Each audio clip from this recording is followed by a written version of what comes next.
اپنا رنگ دکھا جاتی ہے صحبت اللہ والوں کی، اللہ سے ملوا جاتی ہے صحبت اللہ والوں کی، صحبت اللہ والوں کی۔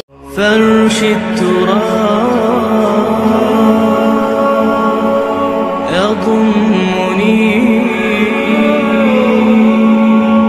وهو غطاء نحمده ونصلي على رسوله الكريم۔ حضرت والا شاہ ہردوئی نور اللہ مرقدہ فرمایا کرتے تھے کہ دو شخص ہیں، ایک زندہ اور ایک مردہ۔ ظاہر ہے کہ دونوں کی حالتوں میں فرق ہوگا۔ جو شخص مردہ ہے اس کو کسی چیز کا احساس نہیں، نفع نقصان کی تمیز نہیں، لیکن جو شخص زندہ ہے اس کو ہر چیز کا احساس ہوتا ہے، وہ اچھے اور برے میں تمیز کرتا ہے۔ ظاہر ہے مردہ احساس اس کو اس لیے نہیں ہو رہا کہ اس کے جسم میں جان ہی نہیں ہے۔ جب جسم میں جان رہتی ہے تب پھر آنکھ بھی کام کرتی ہے، کان بھی کام کرتے ہیں، ہاتھ پیر بھی چلتے ہیں اس کے، لیکن جب جان نکل جاتی ہے تو بس کوئی کام ہی نہیں ہو رہا۔ اور جو زندہ آدمی ہے اس کا ایک ایک عضو اور ایک ایک چیز کام کرتی رہتی ہے، اس کے اندر ہے۔ تو اب دونوں میں فرق ہے۔ اسی فرمایا کہ تو ذکر کرنے والا وہ اس کی مثال زندہ شخص کی ہے، اور جو ذکر نہیں کرتا ہے اس کی مثال جو ہے وہ مردہ سی۔ حدیث پاک میں آپ صلی اللہ علیہ وسلم نے فرمایا مثل الذی یذکر ربہ والذی لا یذکر ربہ مثل الحی والمیت۔ ذکر کرنے والا کیا ہے کہ زندہ ہے، اور جو ذکر نہیں کر رہا ہے وہ مردہ ہے۔ تو جیسے زندہ اور مردہ شخص میں ہم لوگ دیکھتے ہیں فرق ہے، اسی طریقے جو ذاکر ہے اور جو ذاکر نہیں ہے دونوں میں فرق ہوتا ہے۔ جو آدمی ذاکر ہے ذکر کی برکت سے اس کو نورانیت، روحانیت اور کیا کہتے ہیں اس کو خاص قسم کی زندگی اللہ پاک عطا فرماتا ہے، تو اس کی برکت سے وہ اچھے برے کی تمیز کرنے لگتا ہے، اس کو صحیح اور غلط کا فرق معلوم ہونے لگتا ہے۔ یہ بجانب اللہ ایک گویا قدرتی نظام ہے یہ کہ ذاکر ذکر کرے، مسلسل کرے، اور گناہ سے اگر بچتا رہے گا تو اللہ پاک اس کو ایسی وہ عطا فرما دیں گے جیسے ہم لوگ زبان پر رکھ کر کے کھٹے اور میٹھے کا فرق کر دیتے ہیں، اور صاحب یہ چیز خراب ہو گئی، اچھی ہو گئی، وہ بھی بتا دیتا ہے کہ یہ چیز صحیح ہے، یہ غلط ہے، ذکر کی برکت سے۔ اور جو ذاکر نہیں ہوتا اس کے لیے سب برابر ہے، جو ٹھیک ہے وہ تو ٹھیک ہے ہی، غلط کو بھی ٹھیک سمجھتا رہتا ہے، وہ دونوں میں کوئی فرق نہیں کر پاتا۔ ذکر کا نفع جب ہوتا ہے کہ کثیر بھی ہو، تسلسل بھی ہو، یعنی اب یہ نہیں کہ ایک دن کر لیا اور پھر ناغہ شروع کر دیا، مسلسل کرے، اور مسلسل کے ساتھ میں کثرت کے ساتھ کرے، زیادہ کرے، تھوڑا نہ کرے، دونوں چیزیں کرتا رہے گا تب پھر اس کے اثرات ہوں گے۔ اس کی مثال حضرت دیا کرتے تھے، جب کسی شخص کو پیاس لگی ہو اور کوئی اسے ایک چمچہ پانی پلا دے تو اس پیاسے شخص کو تسکین ہوگی۔ ظاہر ہے مئی جون کا زمانہ ہو، پیاس شدت کی لگی ہوئی ہے، اب ایسے موقع پر پانی دیا لیکن وہ تھوڑا سا پانی ہے، تو اس تھوڑے سے پانی کو پی کر کے کیا تسکین و کیا تسلی ہو پائے گی آدمی کو۔ اسی طرح اگر ایک مرتبہ خوب سیر ہو کر پلا دیا جائے اور پھر پانی نہ پلایا جائے تو کیا اس پیاسے شخص کے لیے یہ پانی عمر بھر کے لیے کافی ہے؟ بس معلوم ہوا کہ پانی جو گویا پیاسے کے لیے کافی کب ہوگا؟ جب پانی مقدار میں بھی زیادہ ہو، یعنی جتنی پیاس لگی اس کے بقدر پانی بھی ہو، اور اسی کے ساتھ میں جب پیاس لگے ملتا رہے پانی اس کو، یہ نہیں کہ ایک بار پی لیا تو کافی ہو گیا۔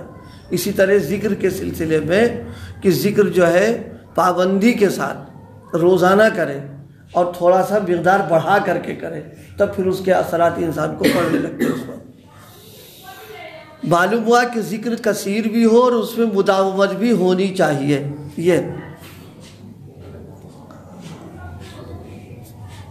یہ بھی بعض لوگ کہتے ہیں ذکر کرنے کے سلسلے میں، بعض لوگوں نے یہ سوال کیا کہ قلب میں ذکر کا خیال کر لیا جائے۔ ایک تو ایک زبان سے ارے خیال کر رہا صرف ہے، یہ کافی نہیں ہے۔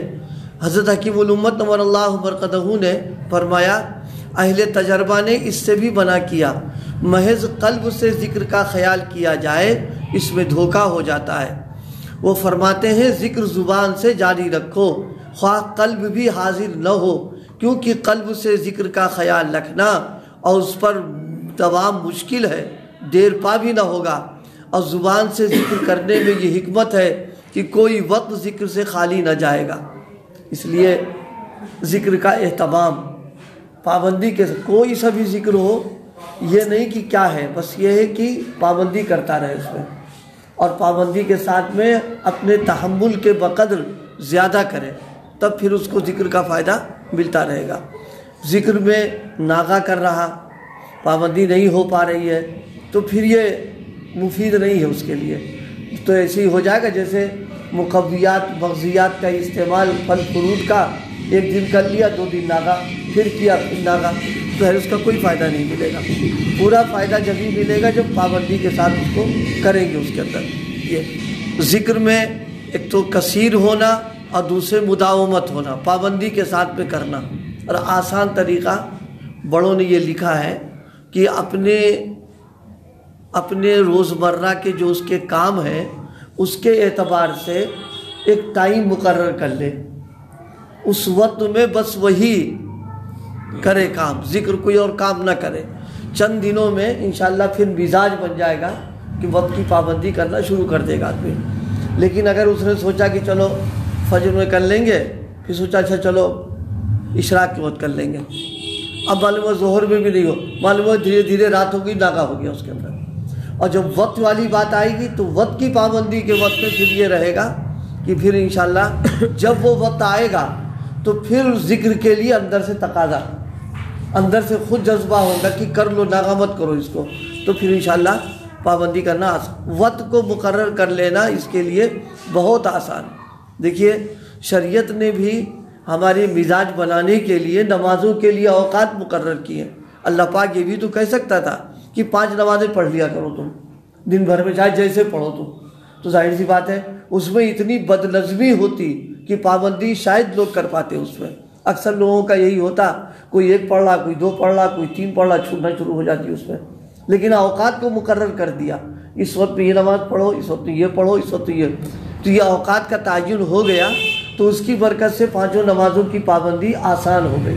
اس سے یہ معلوم ہو گیا کہ کسی کام کے لیے وقت مقرر کر لینا یہ اس کام کے کرنے کا اور اس پر پابندی کرنے کے لیے بہت سہل نسخہ ہے۔ یہ عام طور پر ہم لوگ اس سلسلے میں بہت کوتاہ ہیں کہ معمولات چاہے ذکر ہو، چاہے تلاوت ہو، نوافل وغیرہ ہیں، ان کے لیے اوقات ہم مقرر کرتے نہیں۔ جب مقرر نہیں کرتے تو آزاد ہیں، اب جب ٹائم کرنے کا آیا اندر سے نفس نے کہا کیا جلدی پڑی ہے، پھر کر لینا۔ اب وہ ٹائم آ گیا تو پھر کہہ رہا ارے فلاں کام کر لو، اس کو پھر کر لینا۔ اور دینی کاموں میں تو شیطان اور نفس تو کچھ نہ کچھ کرتے ہی رہتا ہے، نتیجہ یہ نکلتا ہے کہ پورا وقت نکل جاتا ہے اور وہ کچھ ہو نہیں پاتا انسان، پھر سوائے افسوس کے حسرت کے کچھ نہیں ہوتا۔ اسی لیے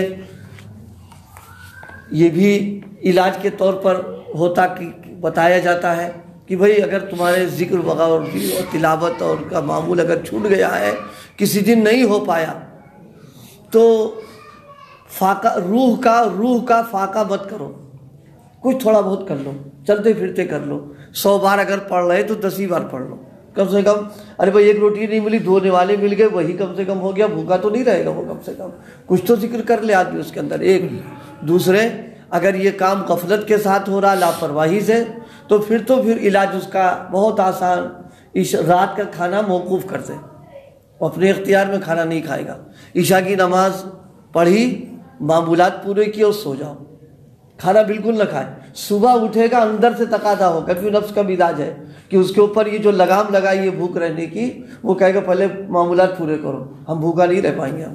یہ بزرگوں نے نفس کو کنٹرول کرنے کے لیے اور معمولات کی پابندی کے لیے اس کا طریقہ، جو لوگ اہتمام کرتے ہیں تو اللہ تعالیٰ ان کے اوقات میں برکت بھی دے دیتا ہے، سارے کام ان کے اپنے ہوتے رہتے، کوئی کام نہیں چھوٹتا ہے۔